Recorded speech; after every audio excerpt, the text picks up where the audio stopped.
Hello, dear listener. Welcome back to Boring History for Sleep. Before we begin, please set your volume to a gentle level, close your eyes, and allow yourself to rest quietly. Together, we will drift slowly into sleep as I tell you tonight's story. This is the first tale in our Sleepy History series, The Records of Assyrian Governors. If you enjoy these calm stories, please remember to like this video and subscribe, so that each night you can return here to relax, unwind, and gently fall asleep. Now, let us begin. The story of the Assyrian governors is not one filled with dramatic battles or kings standing proudly on chariots, but rather one of administration, routine, and the quiet recording of rules, taxes, and reports. In the stillness of the night, as you prepare for sleep, imagine a distant time when vast stone palaces stood along the Tigris River, and within their walls, scribes bent patiently over clay tablets. They were not warriors, but record keepers, chronicling the everyday activities of the empire. These tablets, written in the wedge-shaped marks of cuneiform, did not tell of glory or conquest alone. Many of them held the words of governors, men appointed by the Assyrian kings to oversee distant provinces, to collect grain, silver, livestock, and to ensure that the will of the empire reached every corner of its vast territory. The governors of Assyria lived lives surrounded by order and duty. They wrote to the king about shortages of food, about villages slow to pay their dues, about roads damaged by storms, or about soldiers needing supplies. Their concerns were practical, repetitive, and sometimes even mundane. Yet it was this constant stream of communication that allowed the empire to endure for centuries. The governors were not free rulers. They held their power only as long as the king permitted, and each record they sent was a reminder of their loyalty. Their tablets carried news of barley harvests, reports of tribute arriving from neighboring peoples, and endless requests for more tools, more animals, more laborers. The language was formal, repetitive, almost ritualistic, as if the act of writing itself was a form of service to the crown. Picture the governor sitting in his residence, not in a grand throne room, but in a modest administrative hall, dictating to a scribe. Around him were lists of workers, numbers of ahen, sacks of grain stored in warehouses. Each detail mattered. Each figure was checked again and again. It was a world where precision and obedience mattered more than charisma or personal ambition. The records remind us that behind every empire, there are layers of people working quietly, whose names are rarely remembered. The Assyrian governors are shadows in history, known mostly through the tablets they left behind. Tablets that were later buried under rubble, only to be uncovered by archaeologists centuries later. These fragments of clay, broken and incomplete, now sit in museums under soft lights, their once practical reports transformed into relics of a forgotten bureaucracy. For the people of their time, the presence of a governor meant order but also obligation. Villagers would gather their produce to be measured and weighed, herds would be counted and registered, roads would be inspected, and work groups assigned to maintain them. Nothing was extraordinary, and yet everything had to be recorded, for the empire depended on detail. Even small failures could attract the suspicion of the king, and the governors lived under constant watch, knowing that loyalty was their only protection. There were no grand speeches, no songs of praise, only the endless rhythm of administration. As you listen now, imagine those quiet halls, the sound of a reed stylus pressing into wet clay, the low murmur of scribes repeating figures, the slow accumulation of records that no one thought remarkable at the time. The life of a governor was not one of glory, but of routine, a pattern that repeated year after year, reign after reign, and yet through that monotony, the great machine of empire kept turning. The governor's records remind us that history is not only the story of kings and battles, but also of everyday duties carried out with diligence. Tonight, as you close your eyes, let that thought settle gently. The records are dry, the details plain, but in their simplicity lies a strange calm, the steady heartbeat of an empire maintained through order. In the second part of our journey through the quiet records of the Assyrian governors, let us turn our attention to the daily rhythm of their provinces, to the way ordinary life was shaped and measured by rules that seemed endless but necessary. A governor was expected to be the eyes and ears of the king in lands far from the capital, and each day brought tasks that were less dramatic than war, yet no less essential. Imagine a morning in one of these provincial centers, the air already warm, the streets dusty, and workers gathering in small groups as scribes prepared their clay tablets. A messenger might arrive from a distant village, carrying news of a delayed harvest. Another might bring word that a bridge had collapsed in a storm, leaving the road impassable for caravans.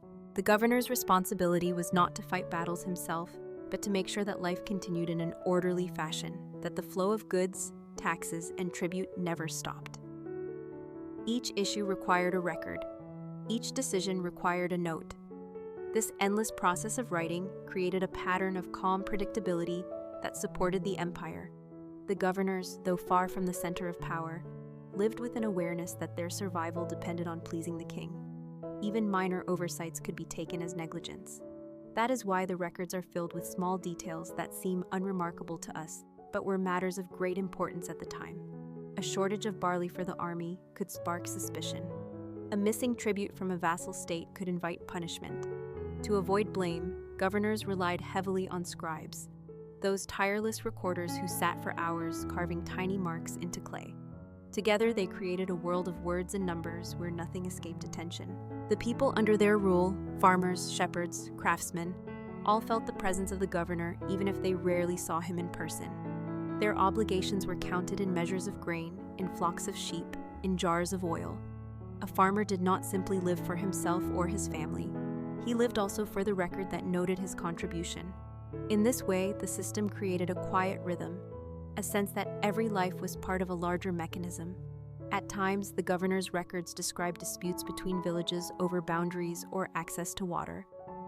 Such disputes were settled not with grand trials, but with more tablets, more words pressed into clay, more acknowledgments sent back to the capital. The tone of these reports is not dramatic but careful, filled with phrases like "as commanded" or "as reported," reflecting a culture where obedience was the highest virtue. Even punishments were described in formal language, reducing human conflict into lines of text. This transformation of daily life into record after record is what allowed Assyria to stretch its power across vast lands. The governor was a middle figure, not a hero, not a tyrant, but a custodian of order whose name might be forgotten, yet whose duty carried weight in every season. When we think of ancient empires, we often imagine noise and movement, yet in truth so much of their strength came from silence, from the slow, steady work of men who measured rather than fought, who wrote rather than shouted. Picture again the quiet of an administrative hall, the air filled with the faint scratching of styluses, the presence of clay tablets drying in the sun. Each tablet was small, fragile, yet together they formed an archive that gave shape to rule itself. And while the king stood at the center, their governors stood at the edges, holding the empire together one record at a time. As you rest tonight, let the simplicity of their world ease your thoughts. Theirs was a life without glamour, without spectacle, built on repetition, on duties carried out patiently, on the steady flow of reports that turned chaos into order. In that monotony, there is a calm worth remembering, a reminder that great empires are not sustained by moments of glory alone, but by the quiet persistence of those who serve in silence. In this third part of our slow journey into the quiet world of the Assyrian governors, let us consider the systems of taxes, the subtle forms of control, and the ever-present weight of supervision from the distant king. The Assyrian Empire, vast and powerful, did not thrive on conquest alone. It survived on the steady and predictable collection of resources. Taxes were the lifeblood of the empire, and governors were the veins through which this lifeblood flowed. Imagine a village preparing for the arrival of royal officials. Farmers gathered their harvests, weighing barley and wheat, measuring oil and wine, counting animals one by one. Nothing could be hidden, for scribes carefully recorded every item. A shepherd might stand anxiously as his flock was inspected. Each sheep or goat entered into a clay tablet that bore his name. These taxes were not seen as voluntary offerings but as obligations, reminders that the empire stretched its authority even into the most humble homes. The governor's responsibility was to ensure that these obligations were fulfilled, not once, but year after year. If a village failed to meet its quota, the governor was held accountable. If roads were unsafe and tribute caravans were delayed, the governor was held accountable. The king, though far away, was never absent in spirit, for his messengers and inspectors traveled constantly, comparing reports, cross-checking figures, ensuring that no governor grew careless. In this way, the system was one of constant oversight. Even the language of the tablets reflects this caution, with repeated affirmations of loyalty, endless phrases of obedience, and constant references to the authority of the crown. Punishments for failure could be harsh, and though the records often soften their tone, we know that exile, confiscation, or even execution awaited those who betrayed the king's trust. Thus, the governor lived in a delicate balance, powerful in his province, yet fragile in his position. The people felt this tension too. They knew that the governor was both protector and enforcer, the one who organized defense against raids, but also the one who demanded tribute without exception. When disputes arose, when a village claimed hardship from drought or flood, the governor had little freedom to forgive. His duty was to record, to report, and to let the crown decide. And so clay tablets multiplied, bearing long lists of shortages, damages, excuses, and requests for leniency, each one sent toward the capital where it joined thousands of others in the archives of empire. The system of taxes extended beyond food. Labor itself was a form of tax.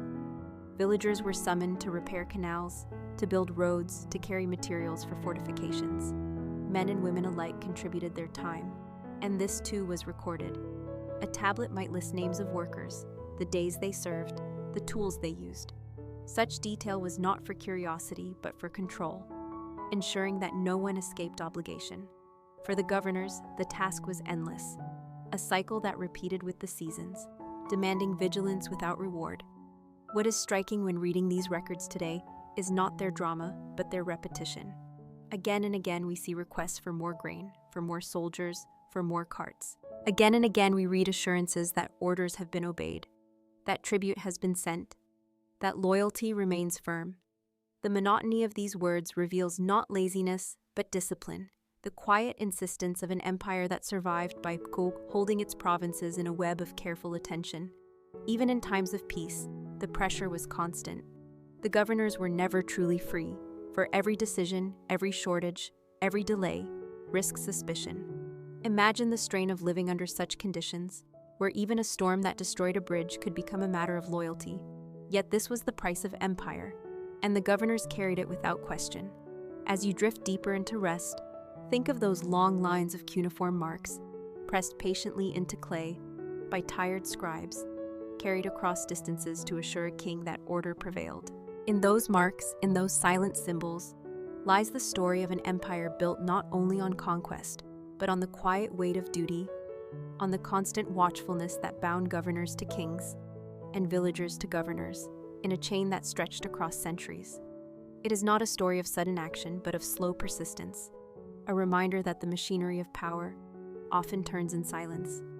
In this fourth part, we turn our attention not only to the duties and responsibilities of the Assyrian governors, but also to the quiet inner world they inhabited, the weight they carried each day, and the atmosphere of loneliness that often surrounded their lives. A governor was not a king. Though he might appear powerful in his province, he was also not a common villager, though he was surrounded by them. He lived in a space between, constantly watched, constantly judged, and never entirely secure. Imagine him waking in the early morning, the sun not yet high, the air still cool. His household stirred quietly, servants preparing food, scribes arranging tablets for the day's dictation. There was little luxury, for this was not a palace of celebration, but a residence of administration. The governor began his day not with banquets, but with lists. Lists of taxes due, lists of laborers summoned, lists of disputes awaiting resolution. From the moment he rose, he was aware that he carried responsibility not just for himself, but for every villager under his authority, and beyond that, for his own reputation in the eyes of the king. Yet in the quiet of these mornings, he may have felt the solitude of his position, the knowledge that one mistake, one failure to satisfy expectations, could bring ruin. Letters from the capital were often terse and formal. The king's scribes did not waste words. A missing tribute might be met with sharp rebuke. A delay in road repair might bring threats of dismissal. The governor lived with the unending echo of authority, distant but always present, and it was in this echo that his personal fears grew. Even when surrounded by clerks, soldiers, and messengers, he remained isolated because no one around him shared the same burden. To his subordinates, he was the figure of power, but to the king, He was merely a servant whose usefulness was measured only by efficiency. This tension shaped his daily behavior. Every interaction was careful, every order cautious, every report checked and rechecked before being sent. The scribes knew this as well, for they too worked under the shadow of blame. A single error in recording a figure could be disastrous. That is why the tablets show such repetitiveness. The careful phrasing repeated again and again, because repetition brought safety, and safety was the only comfort available. In his private moments, the governor may have looked out over the fields of his province, watching farmers bend to their tasks, listening to the bleating of livestock, the creak of carts along dusty tracks. To the villagers he was distant, perhaps even feared, but to himself he might have envied their simple certainty. They worked for their families. They ate what they grew. They prayed to their gods in the evening. The governor, by contrast, lived in constant calculation. Every decision weighed not only for its immediate outcome, but for how it would be judged by eyes far away. He did not belong fully to the place he ruled, nor could he return easily to the center of power. He was suspended between worlds, anchored only by duty. Such solitude is rarely recorded in words, for the tablets were official, never personal. But the very absence of personal notes tells its own story, a silence that speaks of restraint, of emotions kept hidden because they had no place in the machinery of empire. Yet we can imagine his evenings, when the administrative hall grew quiet, when the last scribe put aside his stylus, when lamps flickered against clay walls. Perhaps he sat and thought, perhaps he reread reports before sealing them. Perhaps he wondered whether the king trusted him, whether rivals whispered against him at court. That constant unease was part of his existence, and it explains why governors clung so closely to procedure, why they insisted on precision and obedience. It was not simply loyalty, it was survival. And as you let your body sink deeper into rest, imagine that silent figure, an Assyrian governor seated in the dim glow of an oil lamp, surrounded by stacks of tablets, his face lined with fatigue. He does not shout. He does not command armies. He only endures, recording, checking, repeating, day after day. His solitude was heavy, yet through that solitude the empire endured, because he never allowed himself to fail. In his quiet persistence we glimpse the true weight of power, not in grand speeches but in endless vigilance, not in joy but in duty carried through until sleep. In this fifth part of our slow unfolding story about the Assyrian governors, we turn to the delicate relationship between these distant officials and the ordinary people they governed, a relationship marked not by intimacy or warmth, but by a mixture of respect, fear, and at times silent resentment. For the villagers, the governor represented the empire itself.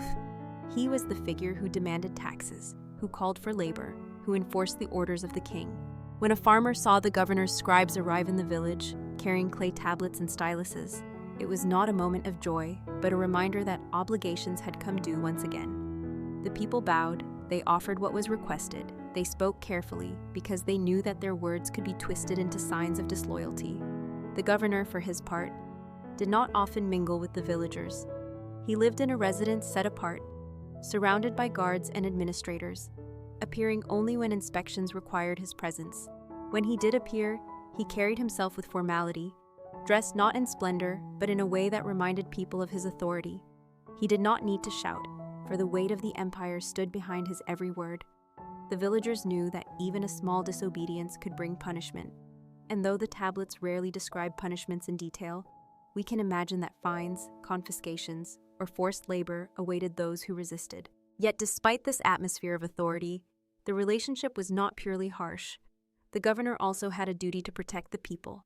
For if raids came from neighboring tribes, if floods destroyed crops, if famine threatened, it was his role to organize defense, to send requests for aid, to ensure that the people could continue to live and work. In this way, the villagers may have felt both fear and a grudging dependence. They did not love the governor, but they needed him, for without him, there would be no bridge repairs, no guards on the roads, no distribution of grain in lean years. It was a fragile balance, where gratitude was rare, but recognition unavoidable. The records that survive hint at this duality. We read of complaints from villagers about shortages, appeals for tools, requests for seeds, and the governor dutifully passed these on to the king. His tone in these reports is never emotional, but between the lines we sense that he served as the channel through which the concerns of ordinary people reached the highest levels of empire. Whether their needs were met or not was beyond his control, but his role as messenger gave him a curious position. To the people he was the source of demands. To the king he was the conveyor of complaints, caught always between two forces, unable to please either completely. The villagers' view of the governor was shaped by the rhythm of the year. At harvest time, when tribute was collected, resentment may have swelled. At planting season, when tools or animals were distributed, gratitude may have flickered briefly. At times of peace, his presence may have faded into the background, but in times of trouble, he became unavoidable. Stories must have been whispered in the villages. Stories of governors who were too harsh, who demanded too much, or governors who showed some mercy, who allowed leniency in bad years. Yet few of these stories survived beyond memory, because the tablets tell only the official side, not the murmurs of the fields or the sighs of the shepherds. In this silence, we must imagine the human side of the relationship, the cautious smiles, the bowed heads, the quiet complaints shared around fires at night. For the governor himself, this relationship was also a source of unease. He knew that the villagers did not trust him fully, that they obeyed not from affection but from fear of punishment. He may have wished at times for loyalty born of respect, yet he understood that his role was not to inspire love, but to maintain order. And so he accepted their distance, their polite words, their silent discontent, and he continued his duties with the same formality as always. It is in this space between fear and dependence that we see the fragile thread of empire, a thread woven from obedience, necessity, and the acceptance of duty. As you rest now, imagine the quiet villages, the sound of animals in the fields, the distant presence of the governor's residence on a hill, always there, always watching, shaping lives not through kindness or cruelty alone, but through the steady, unchanging demands of empire. In the sixth part of our slow journey through the records of Assyrian governors, let us shift our focus to those who stood beside the governor and helped him carry out his endless responsibilities, the scribes who transformed words into clay, and the guards who embodied his authority in visible form. Without these men, the governor would have been powerless, for it was the scribes who created the memory of the empire and the guards who ensured its orders were respected. Imagine the scribe first, seated at a low table, a lump of moist clay before him, a reed stylus held firmly in his hand. Hour after hour, he pressed tiny wedge-shaped marks into the clay, his eyes sharp, his attention unwavering. He did not embellish, he did not create stories, he recorded. A shipment of grain measured at the storehouse, the number of sheep delivered by a shepherd, the days of labor performed by a group of villagers. Each detail became a mark upon the clay. The scribes worked in silence, broken only by the occasional dictation of the governor or the murmur of clerks confirming figures. Their task was repetitive, almost monotonous, but in that repetition lay the strength of the empire. Without their records, nothing could be proven, no tribute confirmed, no service acknowledged. Each tablet was a contract between the governed and the governor, and by extension between the governor and the king. To the modern eye, these tablets may seem dry, but to those who lived in that world, they were instruments of order. The scribes held a form of quiet power, for they could shape how events were remembered. Yet they lived without recognition, their names rarely recorded, their lives spent in the shadows of administration. Around them stood the guards, the visible reminder of authority. Dressed in simple uniforms, armed with spears or bows, they escorted messengers, guarded storehouses, stood watch at the governor's residence. Their presence was enough to discourage rebellion, for every villager knew that behind the soft voice of the scribe stood the hard edge of the guard's weapon. The guards did not often fight great battles, but they enforced discipline within the province. If someone refused to deliver tribute, it was the guards who arrived to collect it. If a crowd gathered in protest, it was the guards who dispersed them. They were not celebrated heroes, but instruments of stability, their strength lying not in action, but in their constant readiness. Together, the scribes and the guards formed the backbone of the governor's authority. One provided memory, the other provided force. One shaped clay into enduring records.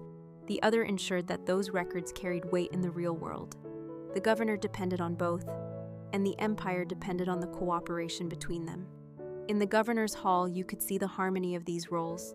Scribes bent over tablets, murmuring as they pressed symbols, guards standing silently at the doors, their eyes scanning every visitor. The hall itself was not a place of grandeur but of function, where words and presence combined to project the quiet yet firm authority of Assyria. It is striking to imagine how much of the empire's daily life passed through these ordinary figures. A villager's payment of barley, a craftsman's delivery of tools, a laborer's days spent repairing canals, all became lines of cuneiform recorded by a scribe, then reinforced by the guard's watchful presence. The governor himself might give the order, but it was through these men that his order became reality. And yet they too were bound by duty, for scribes could not write without fear of mistakes, and guards could not act without fear of disobedience to their superior.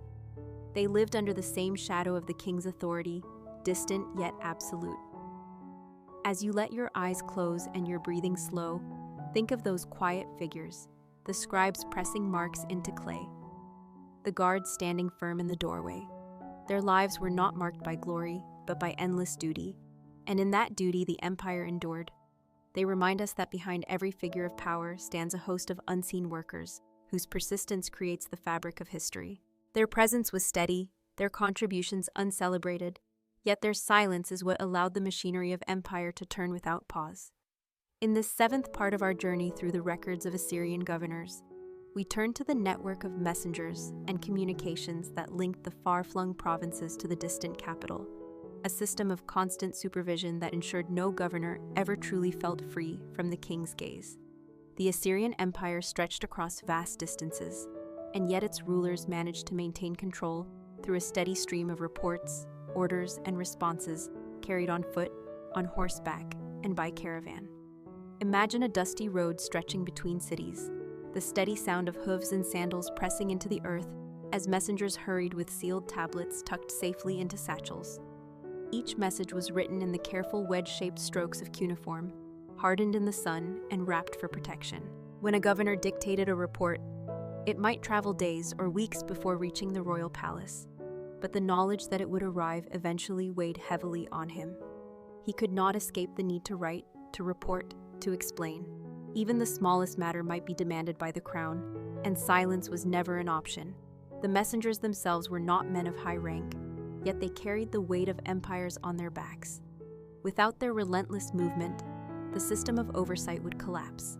A single messenger might arrive at the governor's hall at dawn, breathless from travel, dust clinging to his clothes, holding a tablet that bore the words of the king. The hall would grow silent as the seal was broken, for these were not letters of friendship, but commands, rebukes, reminders of loyalty. A governor might receive praise for timely tribute, or he might receive stern warnings if any delays were noted.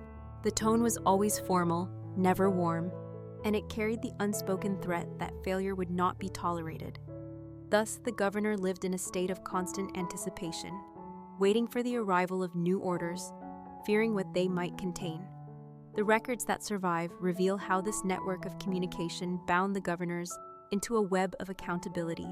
Reports from distant corners of the empire were compared, and discrepancies could expose deceit. If one governor claimed that a region was peaceful, while another reported unrest, suspicion fell quickly. If a shipment of tribute was recorded as sent, but not acknowledged as received, an investigation followed. This cross-checking ensured that no official could manipulate the system for long, and it kept the governors always aware that their words would be measured against those of others. The villagers too felt the presence of this network. When a messenger passed through their towns, they saw in him the invisible hand of the king. They knew that their governor was not acting alone, but was watched, judged, and restrained by forces beyond their reach. It gave them little comfort, for their obligations did not lessen, but it reminded them that power flowed in one direction, always upward, always towards the distant capital. The governor, meanwhile, may have looked at each departing messenger with a mixture of relief and dread. Relief that his latest report was on its way, carrying his careful words of obedience. Dread that the reply would return with demands heavier than before. This endless cycle gave structure to his life, a rhythm of writing, sending, waiting, receiving. The messengers were the beating pulse of empire, carrying not only tablets, but also the presence of the king himself into every province. And so the system endured, not through fear alone, but through the ceaseless exchange of words etched into clay. As you let your mind drift now, picture the roads of ancient Assyria, stretching across plains and valleys, dotted with messengers hurrying between governors and kings. Their footsteps were steady, their burden constant, and through their movement the empire remained connected. It is a quiet image, not one of battle or celebration, but of the slow persistence of order carried on the backs of men who were rarely remembered. Yet without them, the governors would have been blind, the king powerless, and the empire fragile. In their silence lies the secret of endurance, the invisible thread of communication that bound a vast world together.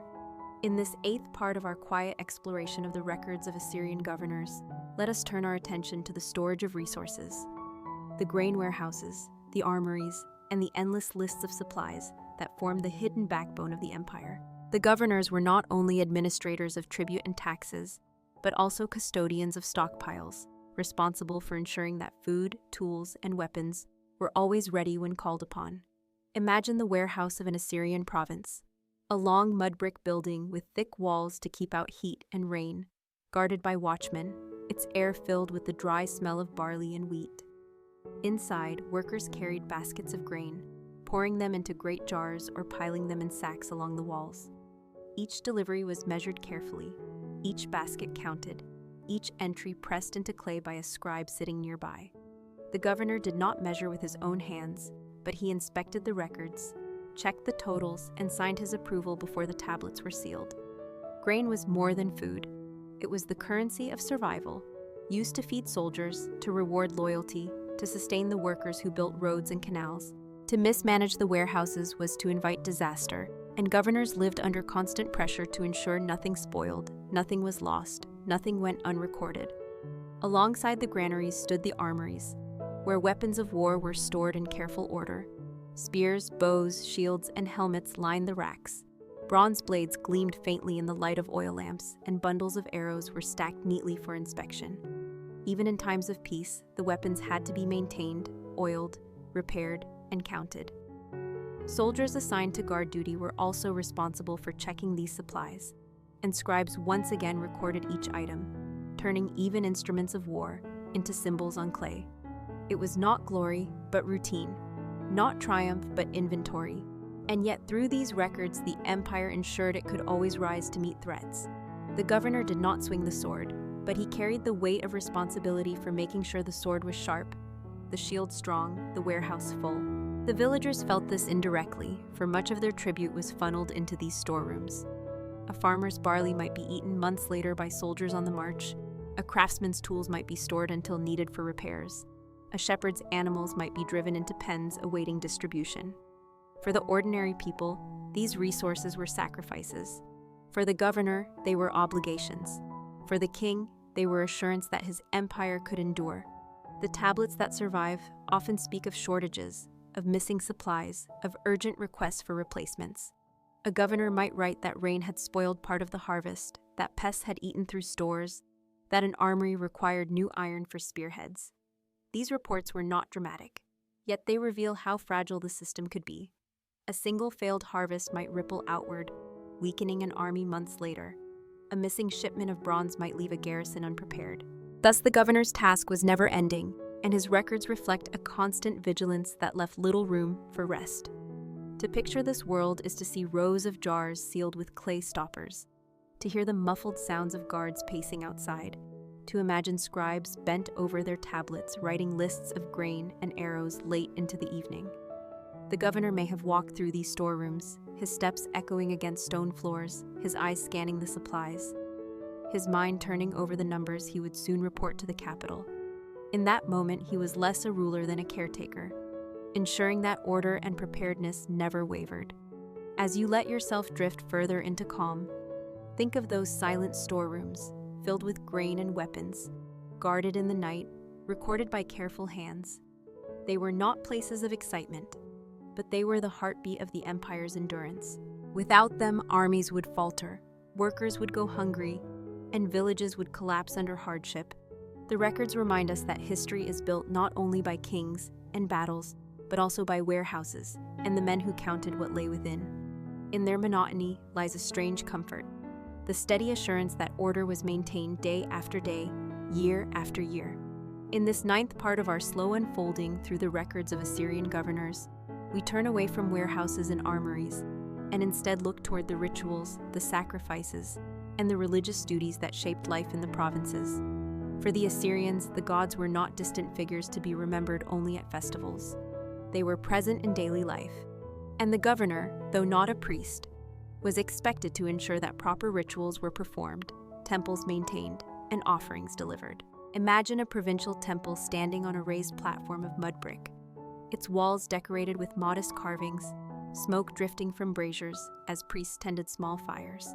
Villagers gathered with offerings of grain, wine, or animals, their voices hushed, for these were moments of connection to powers greater than kings.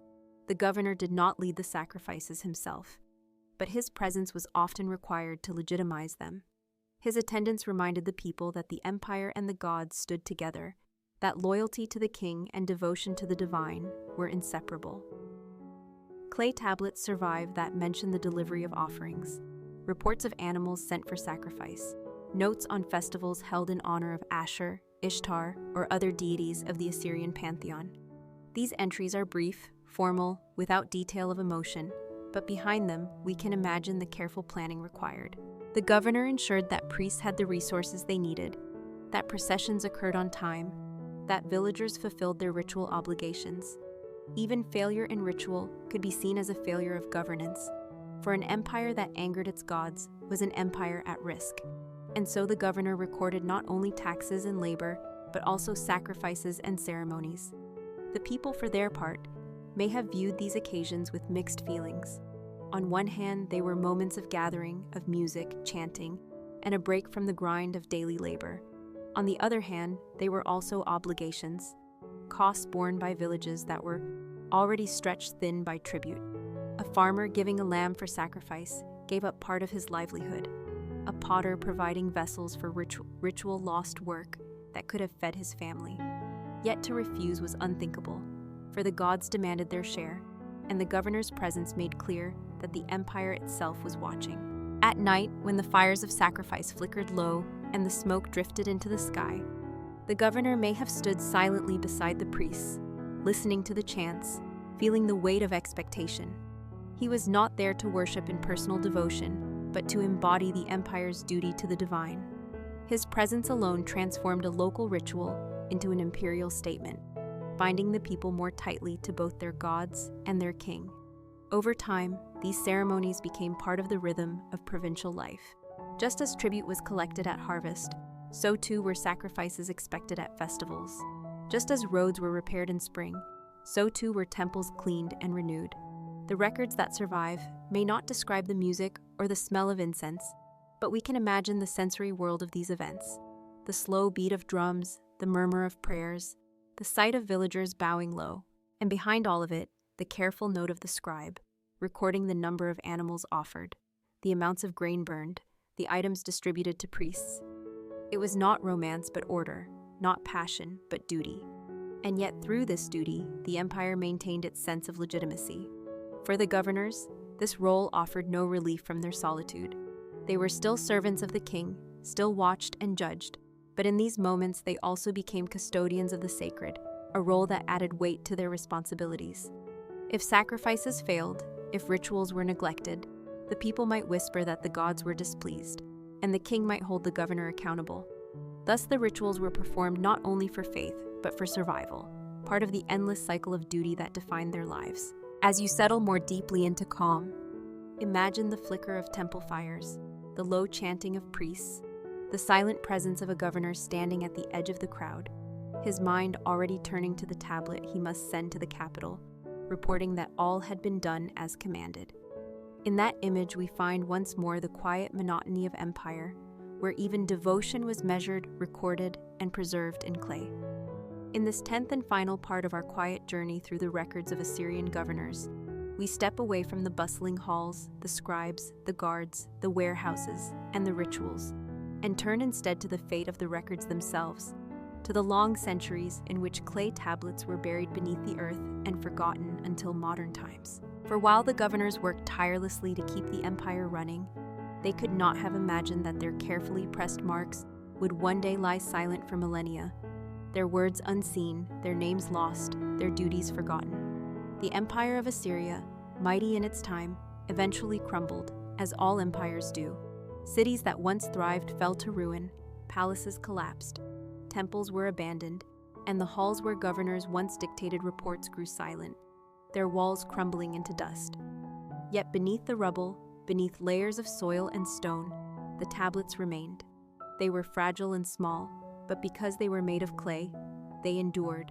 Century after century, as new peoples came and went, as wars raged and peace returned, the tablets lay undisturbed, waiting. They were not meant as monuments. They were never intended as treasures. They were tools of administration, simple records of grain, of animals, of tribute, of rituals. But in their very simplicity, they became lasting witnesses to a forgotten world.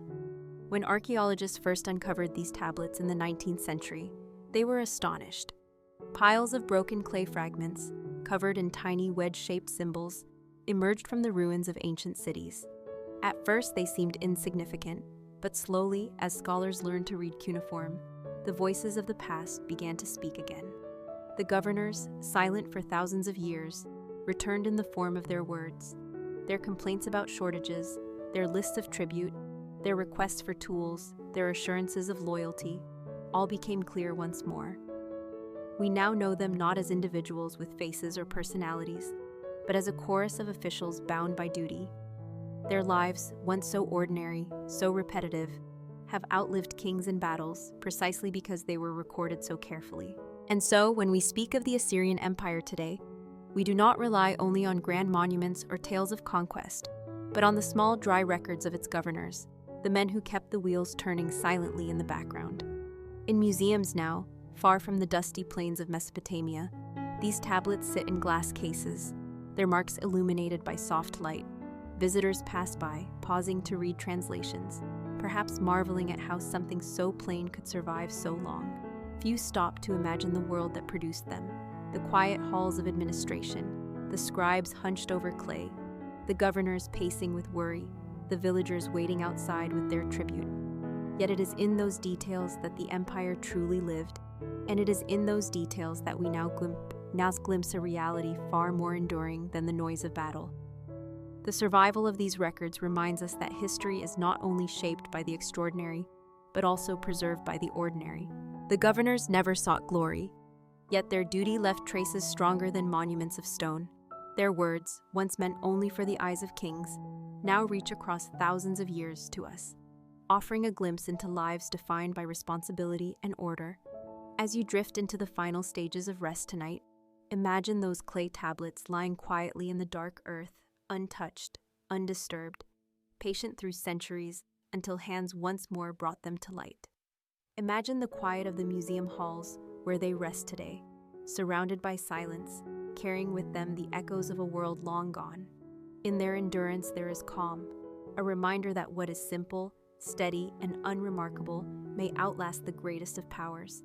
And so we close our journey through the records of the Assyrian governors, not with noise or spectacle, but with silence, with the soft persistence of clay that carried duty into eternity. That brings us to the end of the previous story. Before we move on, may I kindly ask you to give this video a like and subscribe to the channel so you can always return here to rest and drift into sleep. And now, let us continue with the next tale in our series of Boring History for Sleep: The Endless Treaties of Medieval Diplomats. The story of medieval diplomacy is not a tale of shining knights clashing on the battlefield or kings riding into glorious victory, but rather one of parchment, ink, long negotiations, and endless treaties written in slow, careful words. In the silence of the night, as you prepare for rest, imagine a dimly lit hall in a medieval city, its stone walls cold, a fire flickering gently in the hearth, and at a long wooden table, diplomats sit hunched over, quills in hand, whispering, debating, and writing. These men were not warriors, they did not command armies, yet they shaped the fate of kingdoms with their endless documents. They traveled from one court to another, often riding for weeks through rain, mud, and snow, only to spend months in negotiation over borders, taxes, marriages, and oaths of peace. Their work was tedious, repetitive, and rarely celebrated, but without it, the fragile balance of medieval Europe would have collapsed. Imagine a diplomat arriving in a foreign court, weary from travel, his clothes dusty, his expression measured. He bows to the ruler, exchanges formal words, and then sits in chambers for days at a time, debating over the wording of a treaty. Every phrase matters, every title must be correct, every promise must be sealed. A misplaced word could spark suspicion. A missing signature could unravel months of effort. And so the diplomats worked slowly, carefully, drawing up treaty after treaty, their lives consumed by parchment and ink. The records that survive today reveal their world of repetition. Pages filled with long titles, with solemn promises to maintain peace, with endless lists of witnesses and seals. These treaties were not meant to be read for pleasure. They were instruments of order, binding rulers to agreements that might last only a few years before being broken and rewritten. And so the cycle repeated endlessly, treaties signed, broken, and signed again, each one carefully recorded by scribes and stored in chests and archives. The diplomats themselves must have felt both pride and weariness. Pride in serving their kings, weariness in knowing that their work might be undone by the next war, the next quarrel, the next change of power. Yet they pressed on, for it was their duty, and duty in those times outweighed rest or personal comfort. The villagers of Europe may not have known the names of these men, but they lived with the consequences of their words. A treaty might bring peace to a region, sparing farmers from raids and soldiers from conscription. Another treaty might demand new taxes to fund the costs of negotiations, burdening common people with payments for agreements they had never seen. For the diplomats, this was the rhythm of life: to travel, to write, to negotiate, to return home, and then to be sent out again. Their days were filled not with action but with waiting, with listening, with repeating the same arguments in different halls before different rulers. And as the years passed, their shelves filled with parchment, each roll sealed with wax, each document a testament to the endless process of diplomacy. To picture their world is to imagine dim candlelight reflected on ink-stained fingers, the slow scratching of quills across parchment, the murmur of voices debating small details, the heavy silence as agreements were read aloud word by word. It was not a world of glory, but of monotony, and yet through that monotony, kingdoms survived. Tonight, as you close your eyes, let that image settle into your thoughts. A long hall filled with the smell of wax and parchment, the quiet persistence of men who wrote treaties endlessly, knowing that even if their work was temporary, it was necessary. Their words bound lords and kings to fragile promises, and through those promises, even if only for a short time, the land was at peace. In this second part of our quiet journey into the world of medieval diplomats, let us linger in the halls where negotiations stretched on for weeks and sometimes months, where men with weary faces repeated the same words again and again, where every phrase was weighed, tested, and revised until both sides could agree. The life of a diplomat was filled not with action, but with endless conversations. Long hours of listening and responding, nodding and waiting, sometimes for entire days without any progress. Imagine a great chamber with heavy wooden beams above, cold drafts sweeping across the floor, and at the center, a long table covered with parchment, inkwells, and seals. Around the table sit representatives from 2 or more kingdoms, each with their own scribes, their own translators, their own expectations. They argue not in shouts, but in steady, careful tones, debating whether a river or a hill marks the true border, whether a marriage dowry should be 10 chests of silver or 12, whether a truce should last 5 years or 7. None of these details are dramatic, but each one matters deeply, for rulers trusted their diplomats to secure every advantage without appearing dishonorable. The process was exhausting, not only physically but mentally, as each diplomat had to remain patient, repeating the same reasoning day after day until his opponents conceded or offered compromise. Often the work stalled completely. A single word could block progress for weeks, as both sides refused to yield. During these pauses, the diplomats continued their rituals, dining together in stiff silence, walking the courtyards, exchanging polite but guarded courtesies.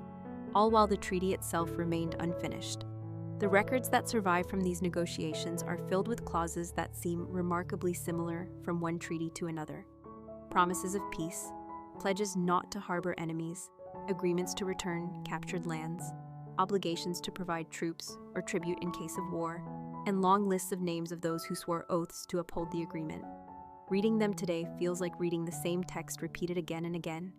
Yet to the diplomats, each document represented weeks of careful effort, each word carrying the weight of their honor and the expectations of their kings. Imagine the atmosphere late at night, candles burning low, diplomats leaning back in their chairs with tired eyes, scribes still writing as discussions dragged on.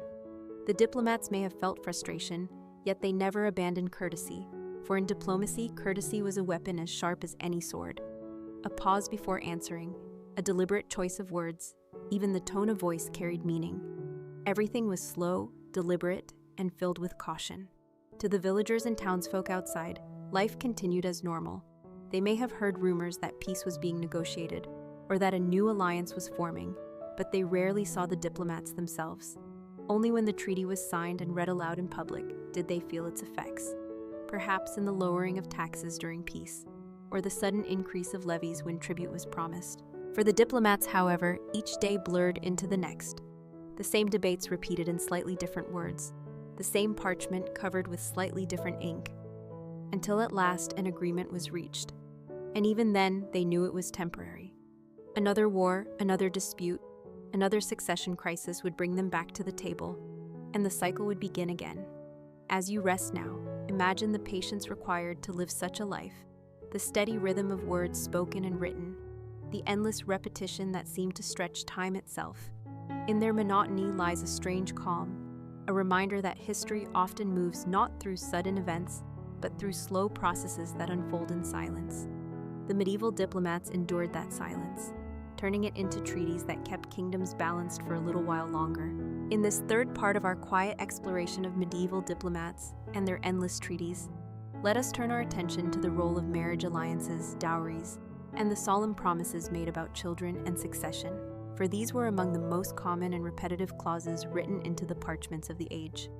Unlike the fiery tales of knights winning brides through tournaments or romances sung by poets, the reality of marriage and diplomacy was slow, calculated, and endlessly recorded in ink. A king's daughter might be promised to a neighboring ruler not for love but for peace, her dowry carefully listed as part of the treaty, sometimes measured in silver coins, sometimes in lands, sometimes in chests of fine cloth, or even promises of military aid. Diplomats would spend weeks negotiating not only the name of the bride and groom, but also the exact value of what accompanied the union. Was the dowry to be delivered in one payment or in installments? Was it to include livestock or simply coin? And who would guarantee its safe delivery? Each of these details became words on parchment, repeated with slight variations across treaty after treaty. The children born of these marriages were likewise subjects of clauses. If a son were to be born, he might inherit both kingdoms, uniting lands and sealing peace for a generation. If no heir appeared, the treaty often specified what lands would revert to which side. Even unborn children became bargaining tools, their futures written into agreements before they took their first breath. Imagine a chamber where diplomats sat hunched over the wording of such clauses, their voices low, their faces serious. They argued about inheritance as though they could control the will of fate, as though a line of ink could determine whether a child would live, marry, or rule. In the dim light of candles, these discussions stretched late into the night, the scribes writing down every condition, every contingency, every repetition of oaths sworn by noble families. And because oaths were fragile without symbols, the treaties often ended with lists of witnesses and with solemn statements of loyalty, sworn before God, before saints, before relics brought into the chamber. Seals were pressed into wax, signatures marked, and copies stored in archives. But even so, the diplomats knew that the promises might be broken. For how many times had they already written the same clauses? How many times had marriages meant to bring peace instead ended in new quarrels when heirs fought over rights?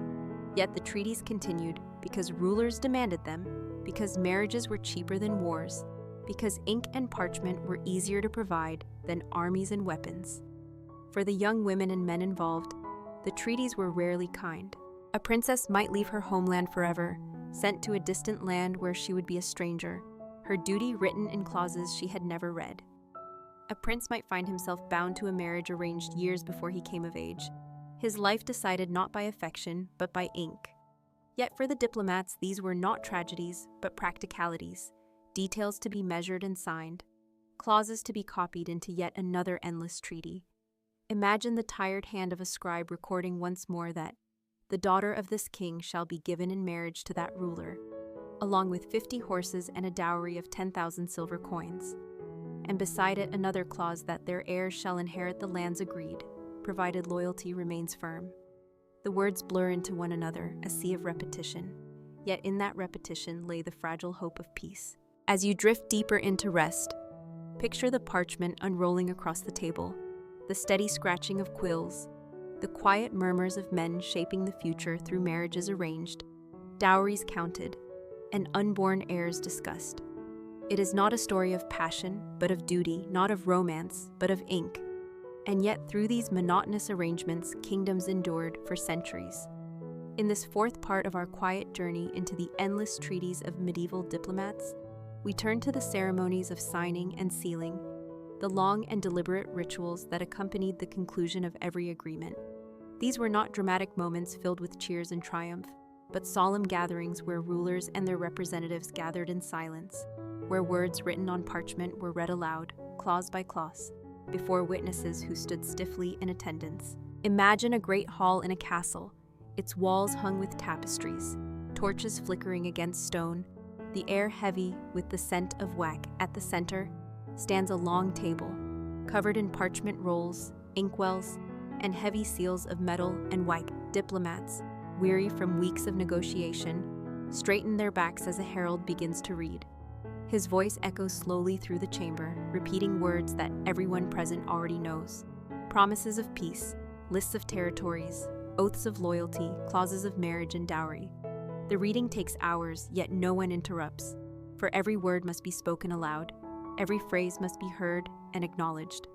The diplomats, their faces calm, but their eyes tired, wait in patience, some shifting slightly in their seats, others nodding faintly in recognition of words they themselves debated endlessly.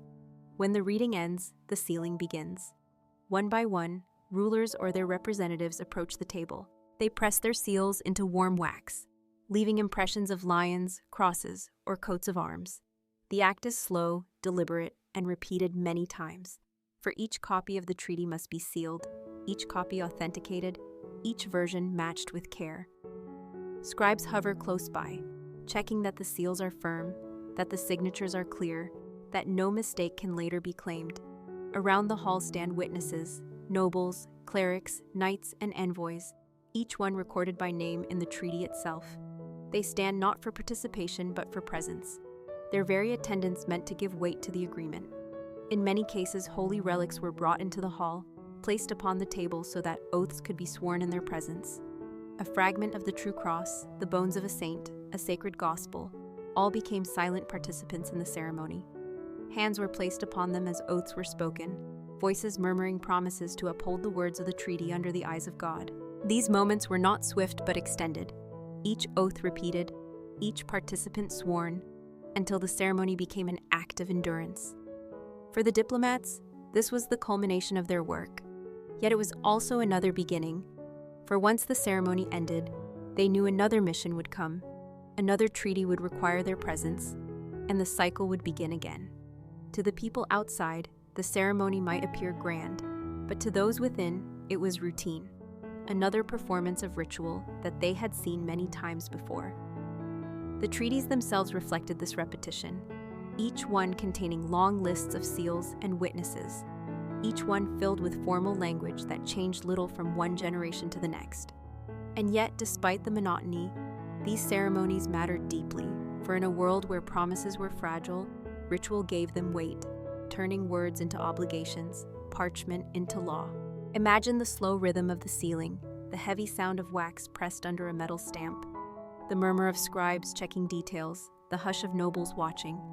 It was not exciting, yet it was steady, and in that steadiness lay the fragile order of medieval Europe. As you rest now, Picture that hall growing quieter as the last seal is pressed, the last oath sworn, the parchments rolled and stored in chests. The diplomats breathe softly, their task complete for now, though they know another treaty waits in the future. It is a story not of glory, but of ceremony, not of triumph, but of repetition. And yet through this repetition, kingdoms endured. In this fifth part of our slow journey through the endless treaties of medieval diplomats, we turn to the fragile life of these documents, how often they were broken, rewritten, and broken again, forming a cycle that seemed to stretch on without end. To the diplomats who labored over every word, who spent months in negotiation, who sat through long ceremonies of sealing and oath-swearing, the knowledge that many treaties would soon collapse must have been both frustrating and predictable. Medieval rulers made promises readily, yet they kept them only so long as it suited their advantage. A treaty signed in spring might be broken by autumn if crops failed and taxes needed to be raised, if heirs quarreled over succession, if one lord saw an opportunity to expand his borders. And so the diplomats returned again and again to the same halls, the same tables, the same parchments, to write once more the same words, adjusted slightly to reflect new conditions. Imagine the weariness of a man who, 10 years after writing a treaty of peace between two neighboring lords, found himself negotiating another treaty between the same lords with the same disputes, using nearly the same language, as though nothing had changed. The villagers who lived under these shifting agreements may have grown cynical. For 1 year they heard promises of lasting peace, and the next year they saw soldiers march across their fields once more. Taxes shifted, borders blurred, loyalties were tested, and yet the rituals of diplomacy continued. The diplomats themselves understood that their work was not to create eternal peace, but to create temporary order, to give rulers space to regroup, to rebuild, to plan their next move. Treaties became less like binding law and more like breathing pauses, a rhythm of war and peace, tension and rest. And because of this rhythm, the language of treaties grew more formulaic, more cautious, filled with repetitive clauses and conditional phrases, each one designed to be flexible when the inevitable rupture came. The records that survive today reveal this monotony clearly. We read one treaty that promises a truce for 10 years, only to find another a few years later promising nearly the same truce, with only the names of rulers and the length of time changed. We see endless pledges of loyalty, endless vows not to harbor enemies, endless oaths to return lands or to respect marriages. And yet behind the words lies the unspoken truth that these promises were fragile. Diplomats must have felt a kind of resignation, knowing their work would rarely last. Yet they also knew it was necessary, for even a short-lived treaty was better than none. A few months of peace could mean harvests gathered, roads repaired, debts repaid. A few years of stability could mean marriages secured, children born, alliances strengthened. The treaties, however fragile, still shaped the rhythm of medieval life. Picture once more the hall of negotiation, diplomats leaning forward, repeating arguments they had spoken many times before, scribes writing clauses they could nearly recite from memory, guards standing watch with expressions of boredom. Outside, villagers carried on with their lives, unaware that the words written that day would be broken soon enough. The cycle was endless, and yet it provided structure, a sense that disputes were at least acknowledged, that rulers were at least speaking before fighting. As you let your thoughts soften into rest, imagine those stacks of parchment, treaties rolled and stored in chests, only to be brought out later and amended, rewritten, or simply ignored. The endless cycle of promise and betrayal, writing and rewriting, created a quiet rhythm in history, one that rarely drew attention yet kept kingdoms from descending fully into chaos. It is not a story of glory, but of persistence, not of triumph, but of repetition. And in that repetition, we find the steady monotony that allowed medieval Europe to endure. In this sixth part of our quiet journey through the endless treaties of medieval diplomats, let us follow the figures who moved tirelessly between courts, the messengers and envoys whose lives were spent on the road, carrying letters sealed in wax, parchments rolled carefully in satchels, words of kings and councils that had to be delivered safely no matter the weather or the distance. These men were not celebrated knights or noble lords. They were shadows moving across medieval Europe, their names rarely remembered, their footsteps echoing on muddy tracks and cobbled streets. Imagine an envoy setting out at dawn, the chill of the morning air clinging to his cloak, his horse stamping impatiently as he adjusts the leather bag strapped to his side. Inside are documents written with painstaking care, treaties not yet sealed, or drafts that require approval, letters filled with demands or reassurances. He rides steadily, day after day, through forests where bandits lurk, across rivers swollen with rain, through villages where curious eyes watch as he passes without stopping. His duty is to carry words, and words in that age were as valuable as gold. Every step brings him closer to another court, another round of negotiations, another hall where the same arguments will be spoken again. The life of these envoys was marked by fatigue. Long journeys offered little rest, and the constant movement from one realm to another left them strangers everywhere. In one castle they bowed to a duke, in another they addressed a bishop, in another they waited for days to be admitted to the presence of a king who might listen for only a few minutes. They ate simple meals, slept in drafty chambers, and often endured suspicion from those they visited. For in a time of constant intrigue, a foreign envoy was never trusted fully. His words measured carefully, his presence tolerated but watched. Yet without them, the endless treaties could not exist, for words written in one city had to be carried to another, confirmed, sealed, and returned again. The rhythm of their journeys was as repetitive as the treaties themselves. Deliver, wait, return, deliver again. Some carried news of peace, others bore the first words of war, yet all were bound to the same monotony. Their horses grew thin, their boots wore out, their cloaks frayed, and still they traveled, for their service was demanded by lords who rarely considered the toll it took. In the records that survive, we glimpse their presence only faintly. A line noting the delivery of a treaty, a mention of an envoy arriving at a council, a name recorded briefly as witness to an agreement. Then they disappear again into silence, leaving us to imagine the hardships of their lives. Picture an envoy arriving late at night, soaked from rain, handing over a damp parchment to a weary scribe who dries it carefully by the fire. Picture him the next morning, already setting out again, his face expressionless, his duty unchanging. Theirs was a life of anonymity, yet they were the veins through which the lifeblood of diplomacy flowed. Without them, the treaties would have remained words on a single table, never reaching the halls where they needed to be confirmed. And so their journeys formed another layer of the endless cycle, another rhythm of repetition that defined the slow machinery of medieval politics.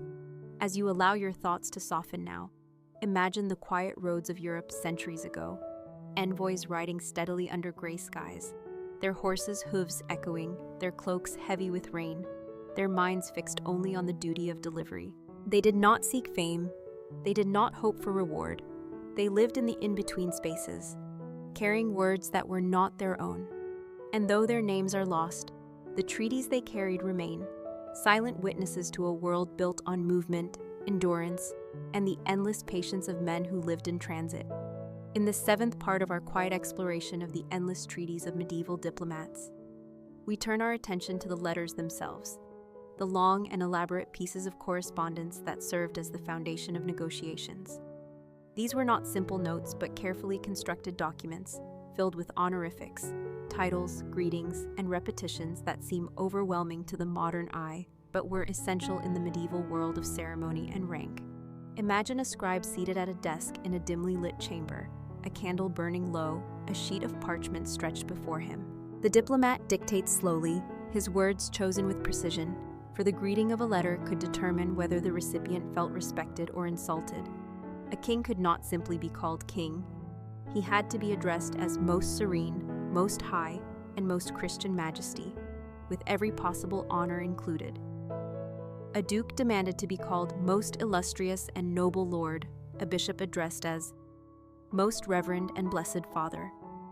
To omit even one of these titles was to risk offense, and so letters began with long lists of praise before ever reaching their actual content. The scribes copied these words endlessly, the quills scratching across parchment in steady rhythm. Page after page began with nearly identical greetings, followed by assurances of friendship, reminders of shared faith, and references to past alliances. Only after these long introductions did the true purpose of the letter appear, perhaps a proposal for peace, perhaps a request for marriage, perhaps a demand for tribute. And yet even these purposes were wrapped in layers of courtesy, as though direct speech would have been considered too blunt, too dangerous. Instead of writing, "We demand tribute," the letter might say, "We humbly request that the noble friendship between our realms be confirmed through gifts appropriate to the greatness of your house." Instead of saying, "We insist on peace," the letter might declare, "We pray that the bonds of harmony, which God has blessed, may continue without interruption." The repetition was endless, but it was deliberate, for every phrase was designed to soften, to flatter, to conceal sharp demands under layers of politeness. Imagine a pile of such letters stacked upon a diplomat's table, each rolled carefully and sealed with wax, each one filled with the same phrases repeated across years. The diplomats themselves grew accustomed to this language, speaking it as naturally as breathing, their words sounding more like ritual than conversation. For the ordinary people of the time, these letters were invisible, hidden within the walls of castles and monasteries. But their effects were real, for taxes might rise because of a tribute requested in one of these polite phrases, or armies might march because of an insult hidden in a missing title. To the diplomats, the writing of letters was as important as the signing of treaties, for one letter could open the door to negotiations, and another could close it forever. And so they labored over their words, repeating formulas they had learned from their predecessors, adding flourishes of honorifics, embedding biblical references, always cautious, always respectful. Even when threats were written, they were wrapped in courtesy, cloaked in phrases that made them sound like blessings. As you let your body sink deeper into rest, imagine the slow rhythm of those quills, the steady copying of words, the rolls of parchment filling chests, each one a silent testimony to the endless patience of medieval diplomacy. The words may feel monotonous, but in that monotony lay their power, for repetition created stability, and stability, however fragile, kept kingdoms from chaos. The letters were not dramatic, but they were essential, and through them, the endless treaties of medieval diplomats continued, one phrase at a time. In this 8th part of our long journey into the endless treaties of medieval diplomats, let us step away from the ceremonies and the letters themselves, and look instead at the places where these documents were stored, copied, and preserved. For the life of a treaty did not end when the ink dried or the seal cooled. It continued in the slow, careful work of archivists and scribes who ensured that every agreement was recorded in duplicate, sometimes triplicate, and stored in chests, monasteries, or royal archives where they might sit untouched for years. Imagine a cold stone chamber deep within a castle, lit by a single window high on the wall, filled with shelves lined with rolls of parchment. Some are tied with ribbon, others are sealed with wax, all bearing the marks of past negotiations. A clerk moves slowly along the shelves, his hands dusty from the years of storage, carefully checking the labels to ensure nothing is misplaced. In another setting, perhaps a monastery library, monks sit at long desks, copying treaties line by line into large volumes called cartularies. Their work is steady and silent, the sound of quills scratching against parchment the only noise in the room. For them, it is not about politics, but about preserving words, ensuring that if one parchment is lost or damaged, another copy remains. This act of copying created layers of repetition that mirrored the repetition of the treaties themselves. The same promises of peace, the same lists of witnesses, the same clauses about tribute and marriage appear again and again, written not only once, but many times over, stored in multiple places so that no one could later deny their existence. Kings relied on this system, for in disputes they could summon a scribe to bring forth an older copy of a treaty to prove their rights, to remind an enemy of a promise made decades earlier, or to justify war when agreements were broken. The archivists, unseen and uncelebrated, became guardians of memory, their neat handwriting carrying the weight of kingdoms. Imagine one such man seated at a desk late at night, an oil lamp flickering at his side, slowly rolling out a treaty signed years before, reading each line carefully as he copies it into a register. His eyes strain, his hands ache, yet he continues, for accuracy is demanded, and an error could mean disaster in a future negotiation. Around him, the walls are lined with volumes, each one filled with treaties stretching back generations. Their bindings plain, but their contents powerful. The life of these archives was not lively but still important. Dust gathered, mice scurried in corners, yet the parchments endured. Some were consulted often, others lay untouched for centuries, yet each one represented months of labor, days of negotiation, and the solemn weight of ceremony. In monasteries, the work took on a spiritual tone, for monks believed that preserving words was itself an act of devotion, and they treated even treaties of worldly politics with the same care as sacred texts. In royal courts, the archives were guarded closely, locked in strong chests, the keys held by trusted officials, for whoever controlled the documents controlled the memory of promises made. To the diplomats themselves, knowing that their words would be copied and preserved gave weight to their work, but it also added to their burden, for they knew that any careless phrase, any poorly chosen word, might be read decades later and used against their lords. And so they clung to formulas, to repetitions, to safe phrases that had stood the test of time, ensuring that their treaties would endure in the archives without controversy.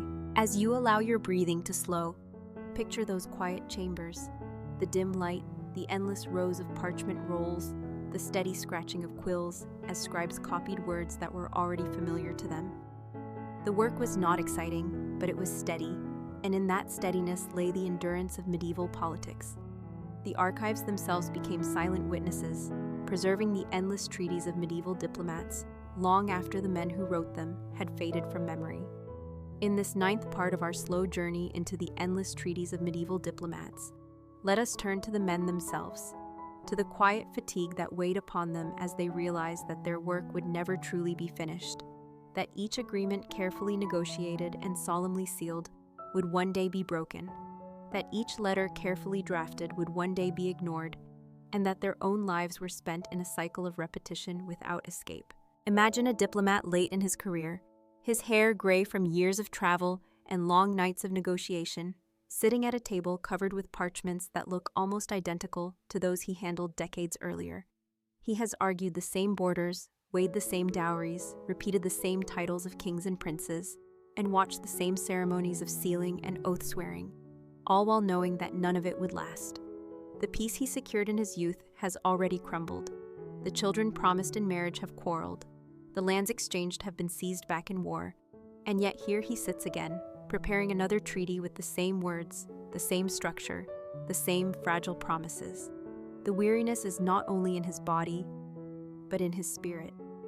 Diplomacy demanded patience, restraint, and courtesy. But behind the careful language lay frustration, for he knew that the ink he spread on parchment could not bind human ambition forever. Rulers sought advantage, lords sought power, bishops sought influence, and each treaty was only a pause before the next conflict. He had learned to temper his hopes, no longer expecting that his words would endure, no longer believing that one agreement could change the future. Instead, he measured success in months of peace, in a harvest gathered without raids, in a winter passed without armies on the march. That was all his work could truly achieve. Picture him walking slowly through a foreign court, bowing to faces he has seen many times before, exchanging polite words with men who once swore loyalty but now sit across the table as rivals. He smiles faintly, nods, and begins the same conversation he began 20 years earlier. The scribes record his words, the envoys carry his letters, and the cycle continues. In private moments he may sigh, perhaps writing in his own notes that the treaty will last no longer than the others, perhaps wondering whether anyone will remember his name when the parchment is stored in the archives. Most likely he knows they will not, for the diplomats themselves were rarely honored, their names buried in lists of witnesses, their contributions overshadowed by the rulers they served. They lived in the shadows of power, repeating formulas they did not invent, shaping compromises that would soon dissolve. Yet without them, the machinery of politics could not turn. Their fatigue was real, but so was their necessity. And so they continued, year after year, moving from hall to hall, from letter to letter, carrying the same burden with quiet endurance. To the villagers, their work was invisible. To the kings, their work was indispensable. To themselves, it was an endless duty, one they had accepted and could not escape. As you let your eyes grow heavy now, imagine one of these weary diplomats setting down his quill at the end of a long day, the candle burning low, the ink drying slowly on parchment that looks like dozens he has written before. He rubs his eyes, breathes deeply, and prepares to return tomorrow to do the same again. His life has become one long treaty, never ending, never final, yet strangely steady, a rhythm of words that has carried him through decades. In his fatigue there is monotony, and in that monotony there is calm, the quiet acceptance that repetition itself is the shape of his world. In this 10th and final part of our slow journey through the endless treaties of medieval diplomats, we turn at last to the fate of these documents after centuries had passed, to the way their careful words, once spoken aloud in solemn halls and copied by tireless scribes, were eventually stored away, forgotten, and later rediscovered as fragments of history. For though these treaties were once urgent, binding rulers to peace or alliance, time eroded their importance, and one by one they slipped into obscurity, their parchment curling, their ink fading, their seals cracked. Imagine a royal archive long after the diplomat who wrote the treaty had died.